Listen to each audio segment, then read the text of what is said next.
They still have them in Japan, a couple here and there, but they're all over the place in India. Squat toilets.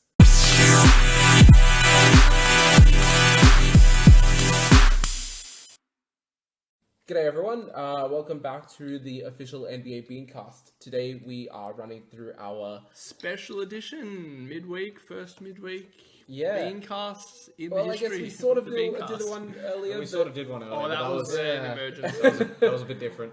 We're doing a bit past mid-season NBA awards. We'll call it the pre-All-Star MVP. No, because every year, there's always a fair few guys who seem to jump after All-Star break. Like Luka and Ingram come to mind from last year. Absolutely, yeah. Ingram every year. Yeah, that's true. Shout out BI. So to get things started, the most prestigious award of them all, MVP. I think we're all in agreement here. Giannis Antetokounmpo. Unanimous, Giannis I would say. alphabet. It's pretty easy to pronounce. We don't need to speak on this man. We can continue. But why? Why MVP? Well, the average is what, like 20 best player. Well, 30. He's got every MVP argument. He's got the best player on the best team, best stats, and arguably the best season ever. Best two-way player on several metrics. Yeah, it's absurd. I mean, the massive thing to me is you can't say he's not doing something. Exactly. He never seems to have a bad night. I think that's a big one. Yeah. He might have a bad shooting night, but then he brings value every 20 rebounds or something. Yeah. Okay. So, I congratulations, Giannis. You have the Beancast MVP award. Yeah, we don't need to speak on it, really. Back to back. Well, it would have been back to back because this is the first time he said Beancast. He's MVP getting award. real back to back as well. Yeah. Pretty. This is the real one. What are you talking about? This is the real one. Yeah, this is the real one. That's a good point, actually. I like it. We should do this at the end of the year, too. Yeah. With Jinx. Jinx is not here, but we know he always agrees with me, so I've got his list right in front of me. Yeah. Okay, well, next one, again, it's pretty obvious. Rookie of the Year. Demetrius Jamel Morant. Yes. Is that his actual name? Yeah, his first name is Demetrius, that's why he's Rookie of the Year. The name alone, that's a superstar name first. I just want You can't be a scrub with a name like Demetrius Morant. I feel like because Jar's been so good, and obviously Zion would have been the challenger, so to speak, if he had have played the whole year. I want to give shout out to MPJ. I feel like his last 20 games has been really good. It's been playing well. Definitely easily been on that level in terms of the Ja Morant, the level he's been playing at for the last little bit, but obviously hasn't been playing as much as Ja. Ja's clearly leading the Grizz to several names. wins. I feel like it falls off pretty hard, right? You may have maybe RJ Barrett. But even then, Barrett, there's too many reasons to come up with why you can easily knock the next few guys. Yeah, I think. yeah. So yeah, it's clearly. Well, yeah, and even though MPJ's stats aren't good, but it's everyone, he's so high on the NBA's power rankings, quote unquote, for Rookie of the Year because he's been phenomenal the last month. So yeah, I just wanted to give a shout out for MPJ because he's been absolutely balling out for the Nuggets.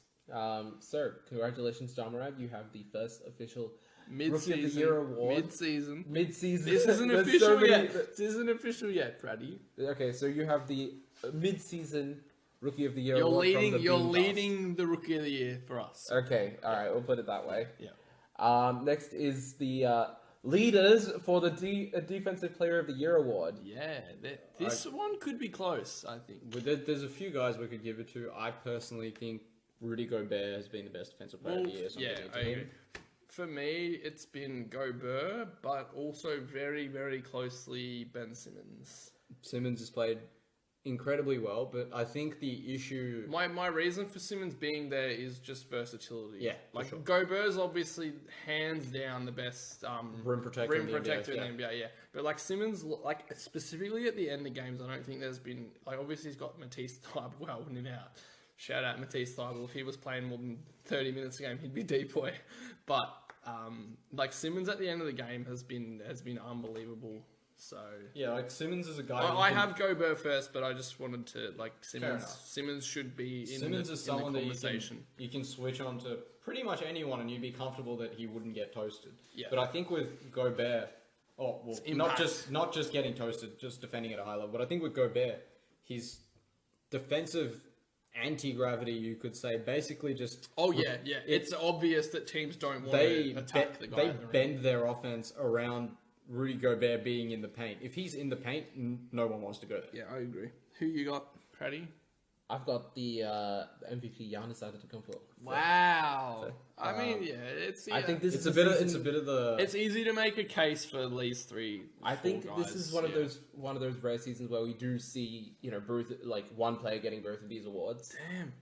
Dude, there's only two other in history. Yeah, You think he can do it?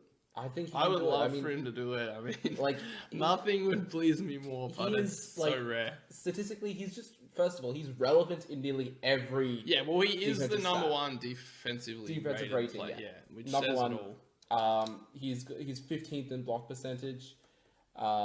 He's like It's a bit of everything. Like, Yeah, At exactly. an elite level, I get exactly what you mean. He's not like out and out, apart from defensive rating, he's not like out and out best in any other defensive category, but he's very, very high up on all of them. I get what you're saying. So Yeah. fair point. like basically top 20 in nearly every defensive stat.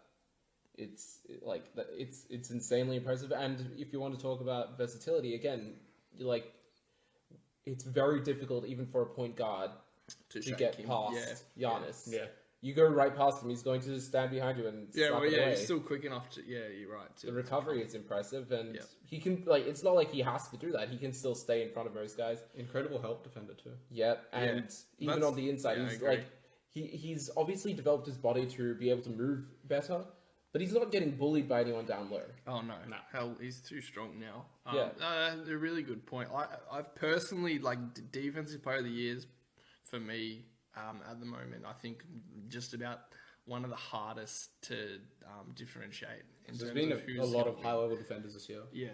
I also think that like people will want to see that happen, like the MVP and defensive player of the year. Well, I think there's a lot of guys in the league who want their recognition. Like even Clay, like he was big on not number one making the All NBA team last year, but not being an all defensive player. Like he was like, are you kidding me?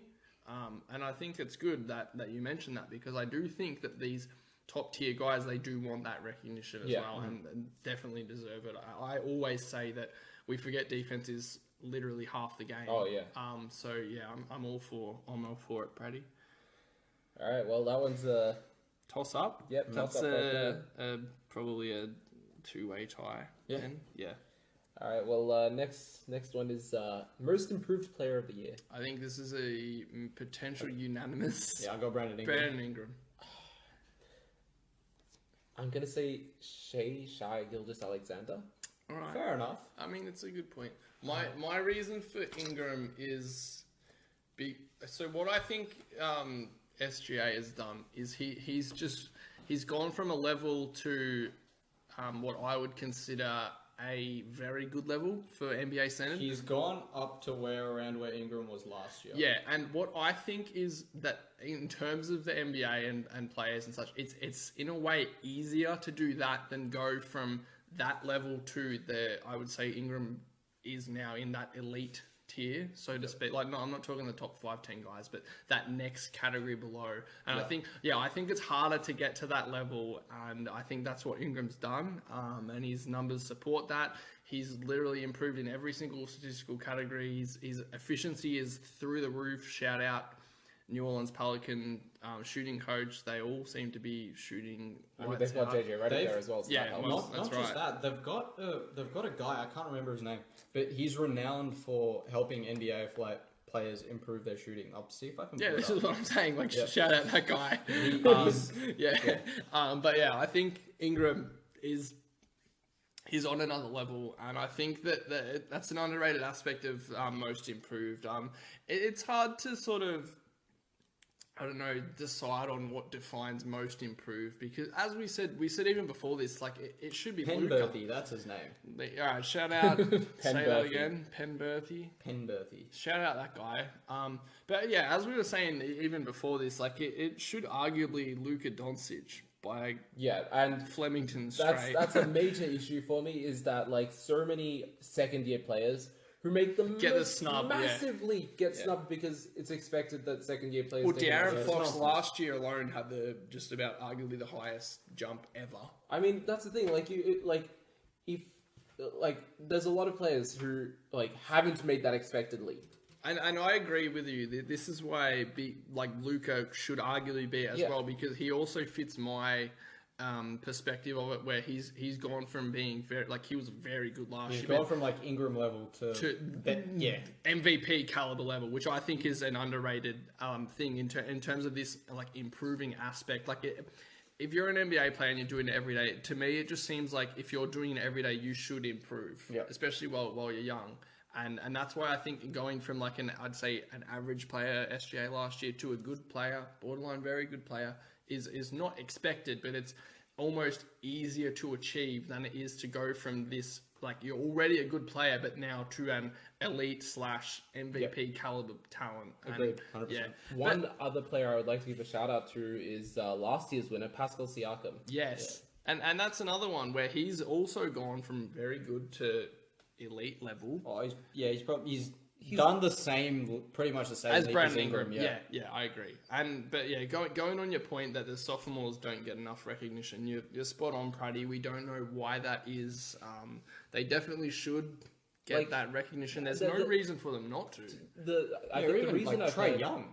Yeah. Him and Luke are arguably 1 and 2 for this. Hands down. I mean, that's the thing. They say that again. This improvement is expected. Because, it's their how many second players year. don't make that leap? Yes. How many guys are like Tyreek Evans, where they have a huge first season and then just don't get much? But that's what we're saying. What defines this improvement? You're expected to improve, but how much? You're going from I'd say most guys, average NBA player that win this award, to being a very good player. But it has to be you have to consider how much harder it is to improve from being that very good player to definite all-star in the discussion for one of the top few guys in the league. Being perfectly honest, how much more points or whatever can Luka Doncic or Trae Young put up? Well, he's literally doing a 30-point Exactly. triple-double in his second season. And off the top of my head, I'm unsure on his numbers last year. It was 20-something, 7-7. But either way, it's ridiculous. It's how much better does he need to get in a season if he is ever to win it? This is the only chance he'll have to get. This award's very, very strange in terms of what of what the NBA or the voters dictate. But yeah, so for us, I'm going Brandon Ingram, and I think Luka, Trae, Siakam all very stiff to be second. But yeah. Well, our next award is another contentious one. Sixth Man of the Year. Yes. The Louella War. There we go. So I'll open up. I'd say Dennis Schroeder. Yes. He's been German boy. Massive for really OKC good. off the bench. Yeah. I mean, he's just perfectly accepted his role. I think, in previous years... Yeah, I agree. With the Atlanta Hawks, he was coming off the bench for Jeff Teague. But I think even when he got traded to OKC, he probably thought in his head, I'm starting. Because he played so many minutes. Yeah, but then it was he got there and he goes, no, I'm happy to be sixth man. That's fine, which is really good. Yeah. There was, I think the main thing was that when he was with the Atlanta Hawks, he, I feel like he would have personally thought, I'm better than Jeff Teague. And he arguably was. They traded him and they didn't lose a step at all. But he's come to OKC and, Russell Westbrook and CP3, who he's playing under... they are defined superstars in this league. So he's I'm happy to come off the bench. And that's a good point you make, yeah. You consider, similar to how the reason why Lou Willer's won it for so many years, there are very few players on the bench, on bench units, that can guard this man. Because he is a starting quality point guard. Yeah, he is. And he's coming off the bench and he's dominating, and he's picked it up, especially recently. Now that they're well and truly, after their start, they weren't really in that playoff contention. Then their whole team seemed to have said, "Let's do it." We are making playoffs. Yeah, not we're challenging playoffs. We're the seventh seed now. That's just how it is. Very good point. I didn't have Schroeder. I actually had the Lou Williams award. I would give to Lou Williams' teammate, who's outplaying him off the bench in Montrez. I think just what he's doing as an undersized big off the bench is insane. He's just so good. Like he's very I don't know how to explain it. Like there's no sort of like the Clippers don't really run plays for him.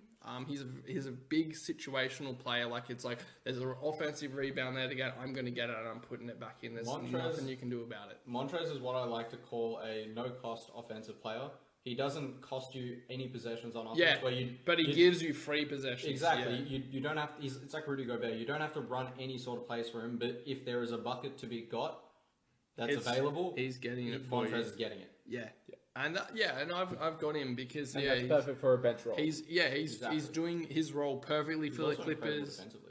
Yeah, very Well, for an undersized man as well. He doesn't get beaten often, and you got to remember, he's coming off the bench, but he's playing and this is probably a sort of contentious thing in terms of six man. Like, how many minutes can you be playing? Like, he's arguably playing starter minutes, but he is defending essentially the opposing big starters for a large majority of the game as an undersized big, and it's largely just due to effort, which is insane. The two big guys with the LA Clippers have obviously both missed major parts of the season, and he's, as six man should, he's stepped into their roles and played perfectly. The point on defense, I'm gonna be honest, I haven't watched enough LA Clipper games, but the LA fans the Clippers fans that I've seen talking about him often talk about the fact that he doesn't put the proper effort into defense. Interesting. And I probably need to watch more into it. Yeah, I disagree with that. Yeah, I think he does. I'm not accurate. I don't know. I think that might just stem from like some opposing bigs are just bigger than him, and he might get scored on sometimes. I think. But, I think it's very easy to criticize effort on behalf of an elite athlete. I think he puts in effort, but he might not be actually great defensively in terms of positioning. Similarly to Cap, in previous it's a seasons, fair point you make. He would just keep on jumping everywhere for everything. But Joel Embiid is just going to put a fake up on him and just go the other way. Yeah. Okay, no, that's a fair point. We obviously can't speak on the Clippers fan base opinion on Trez, but at least this is our perception. Yeah, I do have him as my sixth man because I don't think you can really argue with. I think he's up to 19 and 7 now off the bench, something like that. And another thing that Prad mentioned about Schroeder, I think is applicable for Montrez, is just that no maintenance aspect. He's more than happy to come off the bench. He's happy to do so to speak, do his role. He could be a starter in this league, no question. But he's happy to stay on the bench and keep doing him in his role. And all right. Well, this is probably one of the more most contentious one. Coach of the year. Yeah, we were all different for this one. Yeah. So, Coach of the year, I have Mike Budenholzer. I feel like the Bucks are probably pretty much the epitome of what you expect a well-run team to be. Everyone knows their role. Everyone does it and executes it at an incredibly high level. Yeah, that's a good point. Actually, Bucks, this is an absurd stat considering, especially the Clippers bench. Bucks are number 1 rated for starters and bench. Exactly. That's just insane. Exactly. And that's all. And I think exactly. And where you really see coaching come into it is where the bench play or how the team plays. It's how much you can get out of everyone, so to speak. It's it's not like just bringing in a guy and e.g. Kyle Korver. The Bucks could have they did bring him in and they could have just said we only want you to shoot threes, but Bud's no, you're out here, you're number 1, you're shooting threes, that's fine. But number 2, we've got to find a role for you on defense you're defending as well, you have to be playing. And he has, and I think that's he's not he's been. Well, not amazing, but better. Yeah, that's right. And he's definitely not been as bad as he was at Cleveland. but I think the point you make is really good. Yeah, everyone knows what they're supposed to do. Everyone knows where they're supposed to be at all times. And I feel like this is the mark of a good coach, where everyone knows their role this well and executes it at this high of a level. And the Bucks are they're on track to win 70 games this season, I think. Yeah. So close enough, yeah. Exactly, and I believe that it is mostly due to the fact that accurate reflection of Bud. Yeah. and the fact that their players are playing so well at such a high level, I feel like this is through Bodenholzer's influence, and I mean, he deserves to be coach of the year because of that. When Chris Middleton was out, they didn't lose a step. When Giannis missed a few games here and there, I think they they've lost didn't lose one a game. step. Yeah, they lost one Yeah, game. but to be fair, the only knock that I've really got against Bud is that he's got the best player in the world, and he's got Giannis next to him. For those unaware, that best in the world would be the great Chris Middleton. Shout out 50-40-90 club. Yeah, so I feel like it might be a little bit of the Golden State argument, but yeah, no, it's definitely got to be. Who have you got, Paddy? Who have you got? Not Steve Kerr. No. Well, yeah, he's leading the greatest tank in the world. He is. That's very true. No, but I've got Showing his versatility. You can coach he can can coach a win winning 60. team. He can win 72 games or lose 72 games. Exactly. It's impressive. I've got a guy who's basically always been just barely in discussion, but never seems to win it. Nate McMillan. Yeah. Paces are consistently good. It's a good one. The Pacers.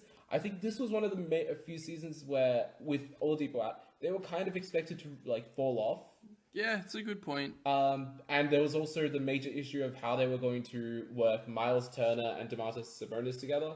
And fit Brogdon in too. And yeah, exactly. And he's done all of those things perfectly. And TJ Warren. They got a lot of pickups. Jeremy Lamb, yeah, okay. Is he that? Did he go to? Yeah, Jeremy Lamb and Brogdon. Gee. They got so many of these pickups, and it's a complete almost half the roster is new, and they're missing their star player in Oladipo.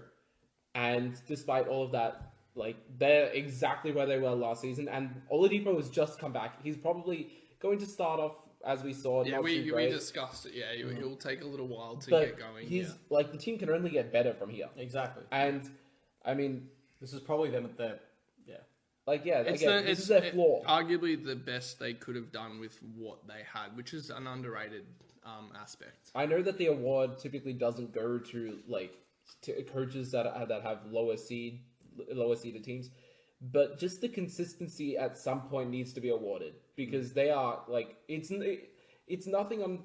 You can't keep on saying that it's a talented team, everyone's good on the team, because it's constantly been a different team and they've constantly held that spot. That's a good point. Yeah, that's fair. And just going on exactly what you said, that's why I had Spoelstra for mine. Because, they picked up Jimmy Butler. Yeah, he's not alright. a great... he's okay. But, going into the season as well, this is just on what Brad said with Indiana. They're the expectations on Miami to be a good team, I don't think they existed. And they're down to fourth now, but they really, really are contending for second seed, and I think that is very, very well done to Spoelstra. Hats off. Bam Adebayo at another level. Jimmy Butler in this incredible role that I don't think anybody seen coming. He seems to be reeling in 10 assists every second game. Bam Adebayo getting triple doubles. What the hell? But then he's integrated in Kendrick Nunn, undrafted, incredibly good. Tyler Herro's been really good. They seem to be getting a lot more out of Derrick Jones Jr. Just guys like that, Dragic to the bench, things like that he's just done as just everything just seems to be turning to gold for them. And somehow Dion Waiters has actually become a usable player now as well. And also, I feel like another thing with regards to player development, the Heat don't get enough credit because. Oh yeah, no, they're they're Pat unbelievable Riley in that and regard. his standards that he requests of the training staff Demands. essentially There's no request from Pat Riley. Yeah, and for the training staff as well. I just really think that. There's one thing to be a really good team, to actually have the players to be a really good team, which I think we can all agree is just clearly obvious for several teams in the league, your Milwaukee's, your LA's, your Denver's. I think an underrated point of the coaching is getting, and Kaz mentioned it for Milwaukee as well, which is a good point because I think they're sort of an exemption in that top tier team of getting out as much as you can from every player. I think that's an underrated point for being coach of the year, and I think that's why I think Spo should be up there as well as McMillan, as you've said, Praddy. I think that overachieving in a sense is very underrated in terms of this award. Yep. Shout out Brad Stevens last however many Many he years, won. every single year. His teams before Boston in high school and stuff were probably massive overachievers too. So But he's His college team was. yeah, that's what I mean. Like, and that's just I think underrated point of Coach of the Year is not overachieving, but just getting the best of your Out situation. of each player. that you Yeah, have. and out of each player. Yeah, that's me for Coach of the Year. All right. Well, there's only, I guess, if you want to do this one, there's one more award, which is possibly the Kia All-Star MVP. Do you guys want to just give your guesses there? I A guess we can prediction, talk about another that. prediction. Oh god, oh my god. It's an MVP, so I kind of wanted to check it out. This is hard now because I literally don't know what's going to happen with the game. If it was a normal game, Yeah, it'd be I a lot easier. honestly couldn't tell you. To be honest, if it was a normal game and KD was playing, KD hands down. But Maybe even Russell Spratbrook. he'd be second for me. But because this is happening and I don't know what's going to happen, it's very hard to. I think they're going to go a lot harder for longer. Maybe not the whole game, but longer. And that sort of does lead me Needs to be a towards diagram, that Russell, Westbrook, Giannis, Antetokounmpo range. Maybe Damian Lillard. Exactly. range. That's I was where gonna I'm say going. Dame. Yeah, I was I was thinking- going to say seeing- Dame or Giannis. I'm 'cause seeing that Dame just Yeah, pops threes. I agree. Dame or Giannis is Like- me if I had to pick, though. In the last quarter, this is just in my head. I'm seeing that they add those 24 points. Again, it's like a 7-point game. There's nobody at the moment you'd want ahead of Damian Lillard to not win you a game, but close out a game. Yeah. That's healthy, yeah. And I feel like he's going to they got he whichever team he's on will be down 7 points going into the fourth. Yeah, Dame just taking He's just that gonna game. bomb I'll win it 10 in 5 threes. minutes. Yeah. Oh damn. I want to differentiate so we don't all Fair enough. have the same. You can have Dame. That's fair. You picked him earlier. I'll take Giannis. You can take Giannis. That's fine. And then that leaves me. God, this is really hard now. I'm gonna take. Chris Middleton. You know you want to. Nah. Oh God, I'm trying to think of who's left now that I really think will be crazy. I'm gonna take Russ. Russell Yeah, Spratbrook. he loves it. He's in my opinion, the most competitive guy in the league. It's a very Maybe Giannis as well, but Russ. Is given how definitely the there. All-Star game is played, it's also very easy for him to get buckets usually. Yeah, I'm taking Russ. Yeah. All right, that's it. All right, Actually, underrated pick could be Trae Young. starting so But like also, I feel like that the players will be like, if Trey is close to winning, I'm gonna win it. They'll just be like, nah, You're not. we have a Kawhi, just Kawhi, don't let him do anything. And I think, I don't, and that's the same with Luka. Whereas I think the older guys, they might not be all of them as good as these two young boys and Brandon Ingram and such, but they're all, I think, of that same opinion. Whereas nah, it's this is a big game now. It's probably the Kobe Bryant All-Star Game MVP award. Looking forward to that. An underrated choice would obviously be LeBron, but that's too easy for us. Yeah. So, and obviously there's several guys in this game who are heavily linked to Kobe in terms of player development. And I think we've all now picked one who is heavily linked. So, should be good. Yeah. Okay. Well, let's see how these go for the next few. As long as we catch up to Brad. Okay.